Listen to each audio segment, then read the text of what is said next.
ricuh dan juga bisa dikatakan rusuh. Dan ini masih terlihat bagaimana suasana terkini pasca rusuh tadi. Masa yang mengatasnamakan tersebut terlihat batuan di Jalan Rasuna Said ini, tepatnya di depan gedung KPK, masih terlihat berserakan. Dan juga aparat dari Polda Metro Jaya pun masih tetap berjaga-jaga mengingat adanya rusuh susulan. Kita juga bisa melihat dampak dari kericuhan pada sore hari ini. Juga terlihat sejumlah bangunan di KPK ini juga terlihat mengalami kerusakan, antara lain di gedung pos pengamanan. Kaca terlihat pecah karena lemparan batu dari massa yang menyampaikan aspirasinya. Dan selain itu tadi juga sejumlah pengunjuk rasa juga melemparkan batu ke arah gedung KPK. Memang kita sangat sayangkan awalnya massa yang ingin menyampaikan aspirasinya namun harus berubah menjadi kericuhan. Selain itu juga tadi aparat petugas kepolisian juga terpaksa menembakkan gas air mata dan juga menembakkan air kepada pengunjuk rasa sehingga bubar. Ada dua tuntutan yang disampaikan oleh pengunjuk rasa tadi, antara lain massa yang mengatasnamakan dari UBK dan sejumlah ormas lainnya ini menginginkan agar adanya pengususan kasus BLBI dan reklamasi Teluk Jakarta. Dan selain itu juga ada massa selanjutnya yang datang yang menginginkan adanya mengusut Gubernur DKI Jakarta Basuki Cahayapurnama terkait sejumlah kasus reklamasi tersebut. Dan kita harapkan agar kondisi berunjuk rasa seperti ini lagi tidak terulang kembali, mengingat ini merupakan gedung rakyat dan fasilitas ini juga merupakan fasilitas yang diberikan oleh uang rakyat. Sangat disayangkan harus dirusak oleh mereka yang ingin menyampaikan aspirasi tapi harus merusak gedung rakyat tersebut. Dari Jakarta, Eko Primandani, Huja, Metro TV. Untuk mengetahui kondisi terkini di gedung KPK, kami langsung bergabung bersama rekan kami Eko Frima yang saat ini berada di lokasi. Eko, bagaimana situasi terkini di gedung KPK? Apakah unjuk rasa masih berlangsung? Ya, Zakia, dapat kami sampaikan hingga sore ini massa yang awalnya berkumpul di depan gedung Komisi Pemberantasan Korupsi KPK, tepatnya di depan Jalan Rasuna Said ini, sudah berhasil dibubarkan paksa oleh aparat kepolisian. Dan kondisi pada sore hari ini, kondisi sudah mulai berangsur kondusif dan sebagian massa tadi yang masih berkumpul setelah dibubarkan, meskipun tadi sempat melakukan pembakaran ban di depan atau maksud kami di jalur lambat Rasuna Said ini.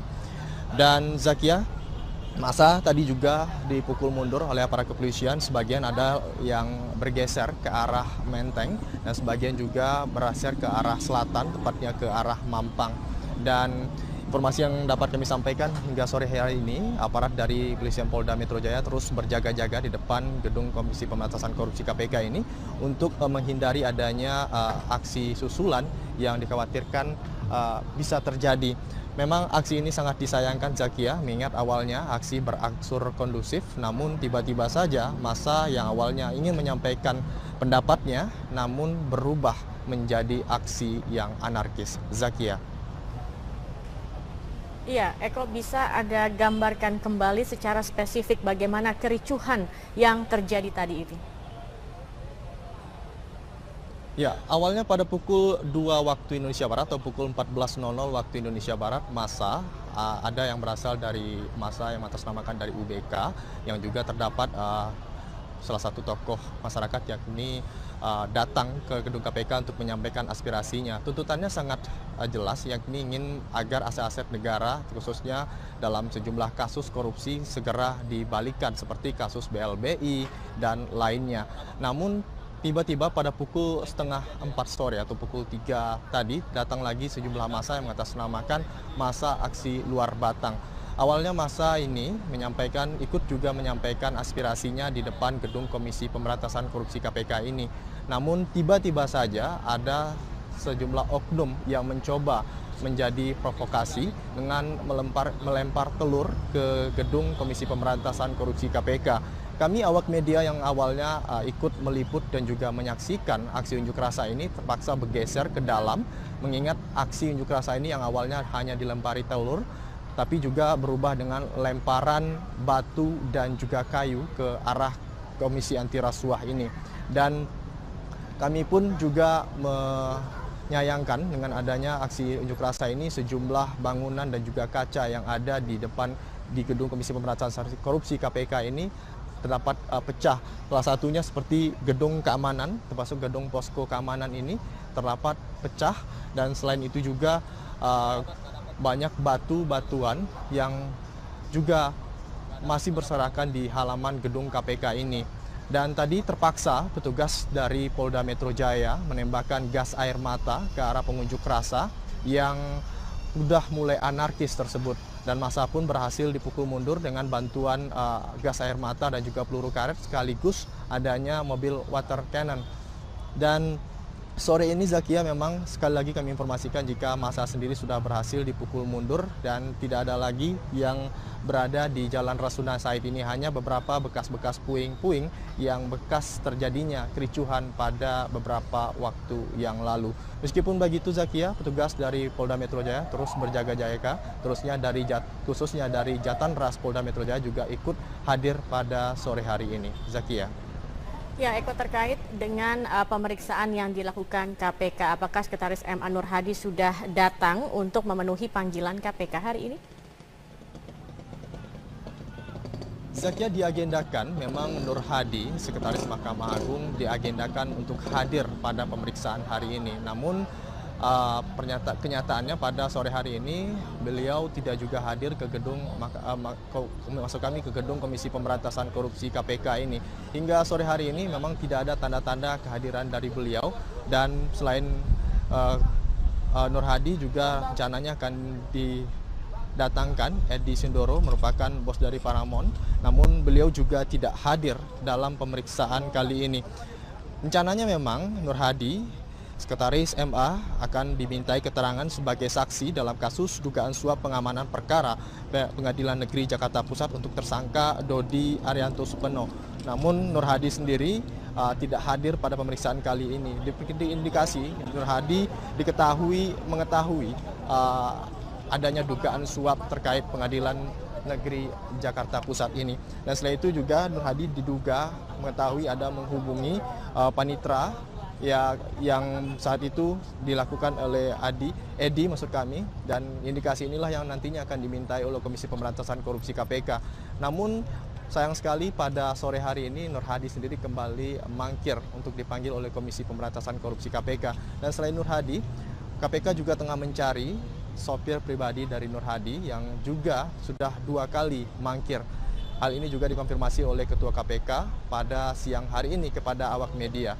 Kita masih menantikan, Zakia, informasi selengkapnya apakah Nur Hadi hingga pukul 6 sore ini atau pukul 7 nanti akan hadir atau keesokan harinya. Kembalikan Anda ke studio, Zakia. Ya, baik. Eko Frima Andani, terima kasih atas informasi Anda. Pemirsa, Komisi Pemberantasan Korupsi terus mendalami keterlibatan Sekretaris Mahkamah Agung Nur Hadi dalam skandal suap di tubuh MA. KPK kini masih mencari keberadaan Royani, orang dekat Sekretaris MA yang disebut memiliki keterangan penting dalam kasus ini. Penyelidikan untuk mengungkap skandal suap Eksekusi terhadap ratusan bangunan liar yang berada di lahan milik PT KAI Daop 4 di Semarang, Jawa Tengah berlangsung ricuh. Akibat kericuhan itu, 7 orang polisi dan sejumlah warga lainnya terluka.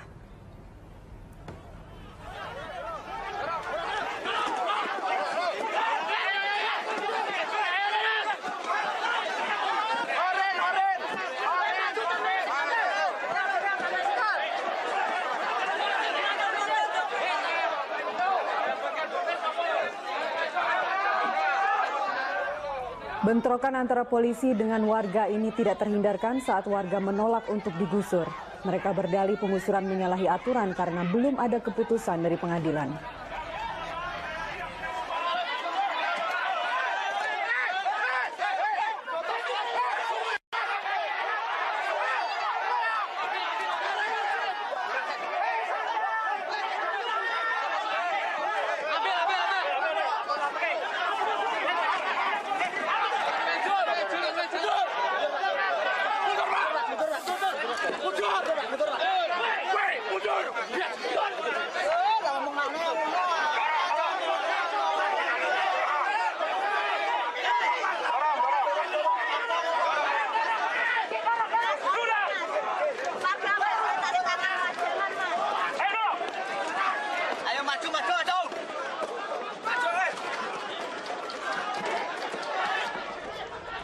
Kericuan mereda saat Wali Kota Semarang Hendrar Prihadi datang ke lokasi. Akhirnya warga menyepakati 17 rumah yang belum dieksekusi akan dibongkar sendiri.